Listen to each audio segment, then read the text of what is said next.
तो दोस्तों आज की इस वीडियो में जो हम बात करने वाले हैं, देखिए वो भी कंबाइन हार्वेस्टर से रिलेटेड ही बात करने वाले हैं। तो जैसे कि कई भाइयों ने मुझसे पूछा, मतलब कमेंट करके तो नहीं पूछा, वैसे ही जो मेरे जानने वाले लोग हैं, कई भाइयों ने मुझसे ये पूछा कि भाई क्यों ना हम कंबाइन हार्वेस्टर को अगर रेंट पे ले लें, मतलब किराए पे ले करके और पूरे सीजन उसको चलाएं तो कैसा रहेगा। तो इस वीडियो में हम डिटेल में देखिए किराए पे कंबाइन हार्वेस्टर लेकर के चलाने के फायदे और नुकसान, उसकी सबकी डिटेल में बात करेंगे। तो वीडियो में लास्ट तक बने रहें और अगर देखिए चैनल पर नए हैं तो चैनल को सब्सक्राइब कर लें।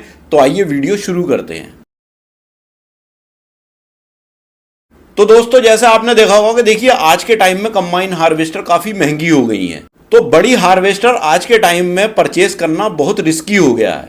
तो ज्यादातर भाई लोग या तो देखिए सेकेंड हैंड कंबाइन हार्वेस्टर ले रहे हैं, या फिर मिनी कंबाइन हार्वेस्टर ले रहे हैं, या फिर ट्रैक्टर माउंटेड कंबाइन हार्वेस्टर ले रहे हैं। क्योंकि ये अगर देखा जाए तो बड़ी कंबाइन हार्वेस्टर की तुलना में थोड़ी कम की पड़ जाती हैं। और इसी तरह से अब देखिए बड़ी कंबाइन हार्वेस्टर को भी कुछ लोग जो है वो किराए पे लेकर के बिजनेस को कर रहे हैं। तो दोस्तों जैसे किराए पे कंबाइन हार्वेस्टर लेते हैं तो सबसे पहली बात तो यही आती है कि किराए पे कंबाइन हार्वेस्टर देने वाले को क्या फायदा है, और मतलब कौन किराए पे देगा, इसकी बात कर लेते हैं। तो देखिए सबसे पहले किराए पे कौन कंबाइन हार्वेस्टर देगा। तो देखिए हर एक बंदा तो अननोन आदमी को, किसी को ऐसे किराए पे कंबाइन हार्वेस्टर नहीं देगा, चाहे आप उसे कितने भी पैसे दो, लेकिन वो कंबाइन हार्वेस्टर किराए पे नहीं देगा जब तक क्या आप उसके या तो बहुत क्लोज हो या कोई रिश्तेदार हो। अगर आप उसको बहुत क्लोजली जानते हो या कोई रिश्तेदार हो तभी कोई कंबाइन हार्वेस्टर अपनी रेंट पे देगा, अननोन आदमी तो नहीं देगा। फिर इसके बाद बात आती है कि किराया कितना लेगा। तो देखिए सबसे पहली बात ये आती है कि देखिए अगर उस बंदे ने जो रेंट पे आपको कंबाइन हार्वेस्टर दे रहा है, अगर उसने कंबाइन हार्वेस्टर ऑलरेडी ईएमआई पे ले रखी है, मतलब उसकी किस्त जाती है मंथली हो या 6 महीने वाली हो, तो फिर देखिए ईएमआई तो वो पूरी लेगा। 6 महीने की ईएमआई से ऊपर फिर कुछ एक्स्ट्रा भी अपना फायदा भी लेगा।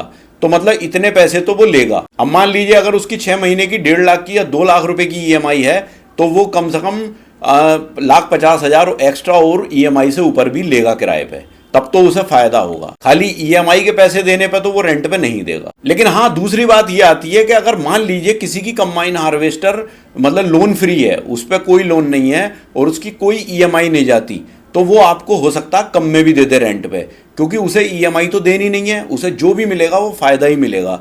तो हो सकता है वो आपको 1-1.5 लाख रुपए में जो है 6 महीने की उस पर किराए पे दे दे आपको। तो ये तो किराए की बात हुई कि इतना किराया तो लेगा। देखिए अगर आप लेने की सोच रहे हैं तो ये चीज का एस्टिमेट पहले बना के रखें। फिर इसके बाद बात आती है, जब आपने रेंट पे ले ली कंबाइन हार्वेस्टर तो उसका मेंटेनेंस कौन करेगा। तो देखिए उसका मेंटेनेंस कंबाइन हार्वेस्टर मालिक नहीं करेगा, उसका मेंटेनेंस आपको करना पड़ेगा, क्योंकि आप कैसे उसे चला रहे हो, क्या उसमें दिक्कतें आ रही हैं, तो वो आपको ही झेलना पड़ेगा, मेंटेनेंस मालिक नहीं देगा। तो दोस्तों ओवरऑल यहाँ कहने का मतलब यह है कि देखिए जो भी कंबाइन हार्वेस्टर का ओनर है, जो मालिक है, जो उसे रेंट पे दे रहा है, वो देखिए बिल्कुल घाटे में नहीं रहेगा, क्योंकि उसका ऑलरेडी पहले से पूरी एक कैलकुलेशन है।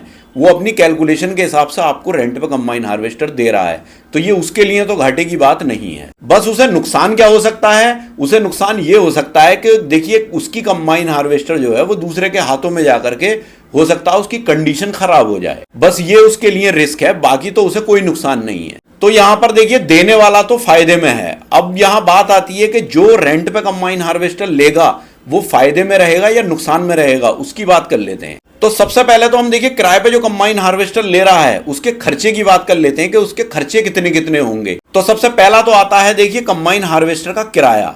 तो किराए में देखिए जैसे मैंने अभी पीछे बताया आपको कि ईएमआई अगर उस कंबाइन हार्वेस्टर पे है तो वो ईएमआई का अमाउंट उसे देना पड़ेगा 6 महीने का, प्लस कुछ एक्स्ट्रा भी देना पड़ेगा। तो दोस्तों अगर आप कंबाइन हार्वेस्टर की कीमत, उसका टेक्निकल स्पेसिफिकेशन और उसके पार्ट्स खरीदना या देखना चाहते हैं तो मैंने एक वेबसाइट का लिंक डिस्क्रिप्शन में दे रखा है। आप उस वेबसाइट पे विजिट करके और उस पर सर्च करके आप अपनी क्वेरी देख सकते हो।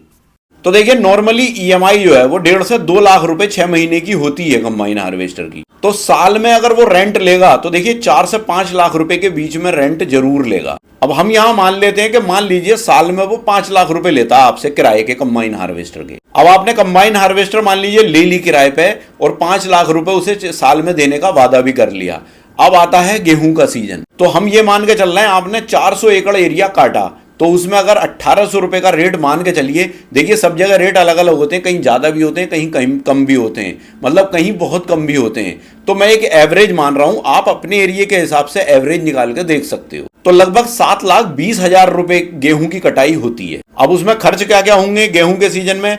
भाई स्टाफ आप 1,00,000 रुपए मान के चलिए, डीजल का खर्चा आप 1600 लीटर का मान के चलिए, क्योंकि 400 एकड़ की कटाई हो रही है, 4 लीटर एकड़ का डीजल मान के चलिए आप। तो 1600 लीटर जो है वो 90 रुपए के रेट में लगभग 1.5 लाख रुपए का डीजल होता है। अब प्लस इसमें मेंटेनेंस मान लीजिए 50,000 रुपए पूरे सीजन में मेंटेनेंस में भी खर्च हो ही जाएंगे। अब बात कर लेते हैं धान के सीजन की। तो देखिए धान का सीजन जो है वो देखिए ऐसा नहीं है कि 400 एकड़ या 500 एकड़ आप धान में चला लोगे, धान में थोड़ी स्लो चलती है मशीन।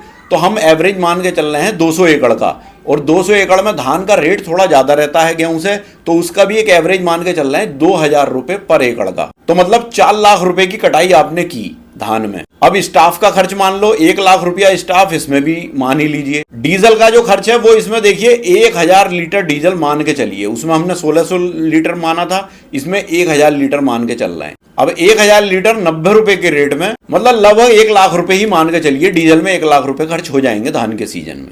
अब मेंटेनेंस की बात करें तो देखिए मेंटेनेंस लगभग 70,000 रुपए का इसमें मेंटेनेंस हो जाएगा। गेहूं से ज्यादा मेंटेनेंस धान में होता है। तो अब टोटल इनकम की बात कर लेते हैं। देखिए दोनों इनकम जो है धान और गेहूं की पूरे साल में कितनी इनकम हुई, तो गेहूं में जो इनकम थी वो 7,20,000 रुपए थी, और धान में जो इनकम हुई वो 4 लाख रुपए की इनकम हुई। तो टोटल इनकम 11,20,000 रुपए एक साल में कमाए। अब पूरे साल में इसमें खर्च कितना हुआ, तो देखिए स्टाफ का, डीजल का और मेंटेनेंस का जो खर्च है वो लगभग 3 लाख रुपए का बैठता है गेहूं में, और धान में वही खर्च 2,70,000 रुपए का बैठता है। तो टोटल 5,70,000 रुपए खर्च हो जाएंगे पूरे साल में। तो अब 11,20,000 रुपए में से 5,70,000 रुपए हम माइनस कर देंगे, तो जो बचत निकल के आती है पूरे साल में वो 5,50,000 रुपए निकल करके आते हैं।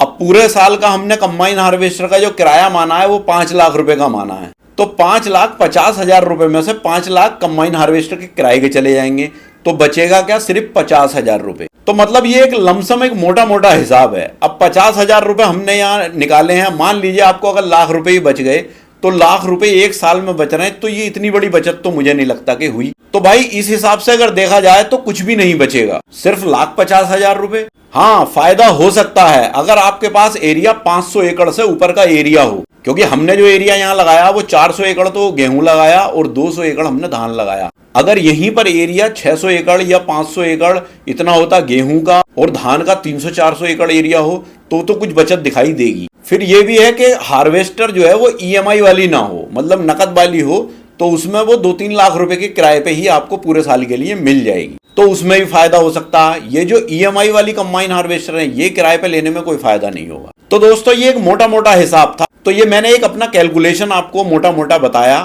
तो मुझे तो ऐसा ही लगा कि ये बिजनेस किराए पे कंबाइन हार्वेस्टर लेने में सही नहीं रहेगा। बाकी देखिए दोस्तों, हर एरिया का सिस्टम अलग है, हर जगह का किराया अलग है, हर जगह एरिया अलग है, तो हो सकता है कहीं पर आपको फायदा हो जाए। तो बाकी इससे रिलेटेड अगर आपकी कोई भी क्वेरी है या कोई भी सजेशन है तो आप मुझे कमेंट बॉक्स में कमेंट कर सकते हो। तो दोस्तों आई होप कि ये वीडियो मेरा आपको बहुत पसंद आया होगा। अगर वीडियो मेरा आपको पसंद आया तो प्लीज़ वीडियो को लाइक करें, ज़्यादा से ज़्यादा शेयर भी करें, और अगर आप मेरे चैनल पर नए हैं तो प्लीज़ चैनल को सब्सक्राइब करें। तो मिलते हैं इसी तरह की किसी नेक्स्ट वीडियो में, तब तक के लिए थैंक यू, बाय।